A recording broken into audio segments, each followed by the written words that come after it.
जिनको मैं मित्रों कहता हूं मगर है मित्र नहीं है।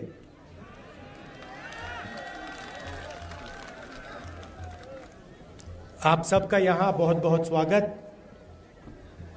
जैसे मीर साहब ने कहा,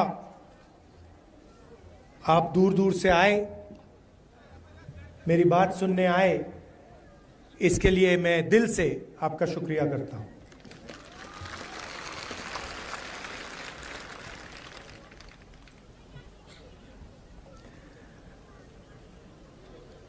आजादी के बाद हिंदुस्तान में यूनियन टेरिटरी से स्टेट बनाए गए। उदाहरण है अरुणाचल प्रदेश, काफी यूनियन टेरिटरीज को स्टेट बनाया गया, स्टेट्स को बांटा गया। झारखंड नया बना,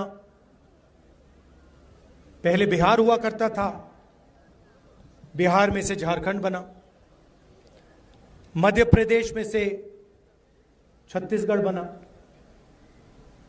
उत्तर प्रदेश में से उत्तराखंड, आंध्र प्रदेश में से तेलंगाना। मगर पहली बार हिंदुस्तान की हिस्ट्री में आजादी के बाद एक स्टेट को यूनियन टेरिटरी बनाया गया है।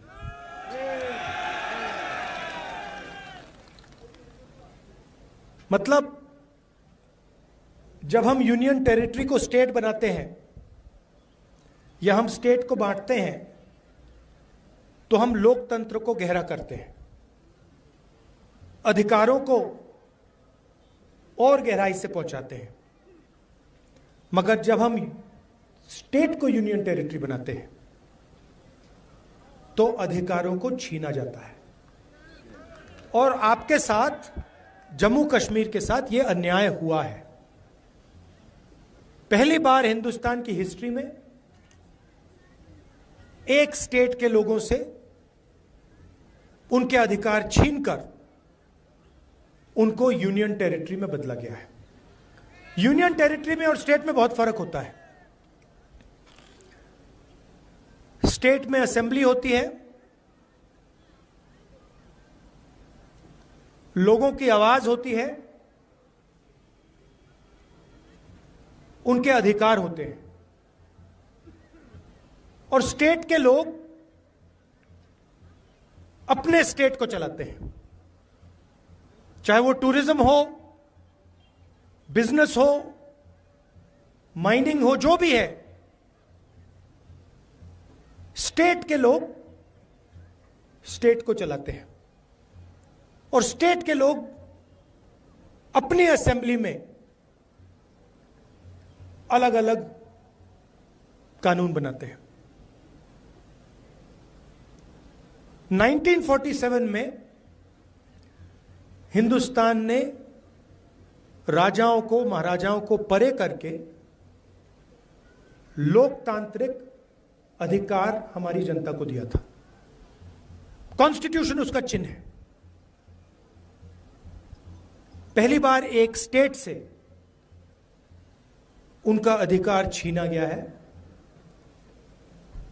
और हमारा कर्तव्य बनता है, हमारी जिम्मेदारी बनती है,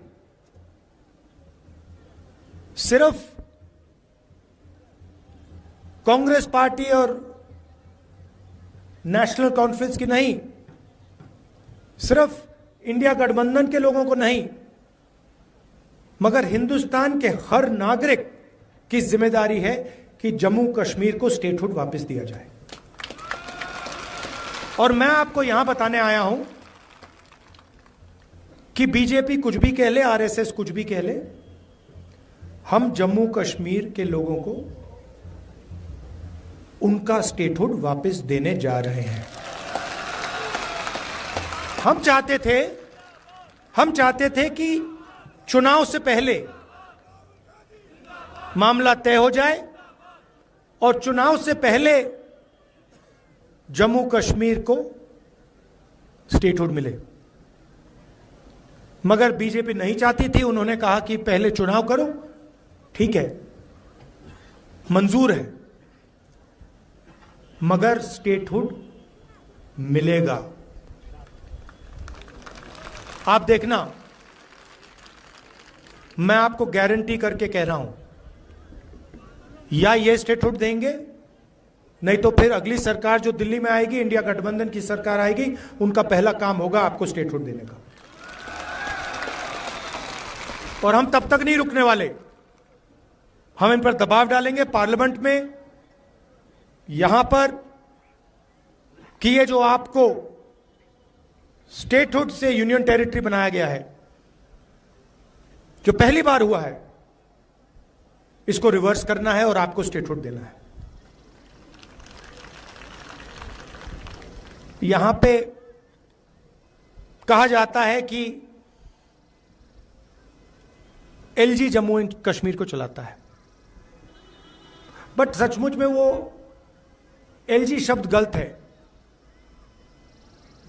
जैसे पहले राजा महाराजा होते थे, वैसे ही ये 21वीं सदी के राजा हैं। जो ये करना चाहते हैं करते हैं, जो भी करना चाहते हैं करते हैं। और सच्चाई है कि जम्मू कश्मीर के लोगों को ना रोजगार मिलता है, ना फायदा होता है, और यहां आपके जो राजा बैठे हुए हैं वो पूरा का पूरा फायदा बाहर के लोगों को दिलवा रहे हैं। चाहे वो आपके स्मॉल और मीडियम बिजनेसेस हो, बिजली का पैसा आपसे ले लेते हैं, बिजली का बिल बढ़ा देते हैं, इलेक्ट्रॉनिक मीटर लगा देते हैं, उसके बारे में कुछ नहीं करेंगे, मगर आपका अधिकार ले लेंगे।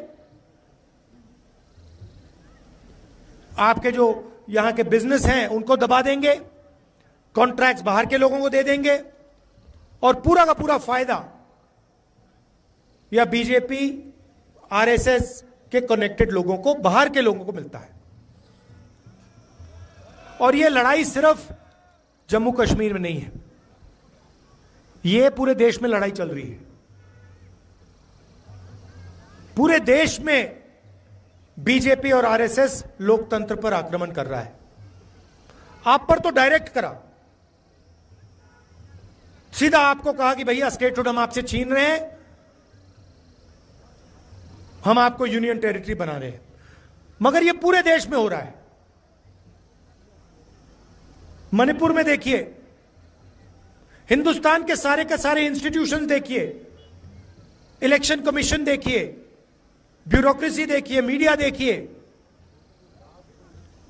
सारी की सारी संस्थाओं पर यह कब्जा कर रहे हैं।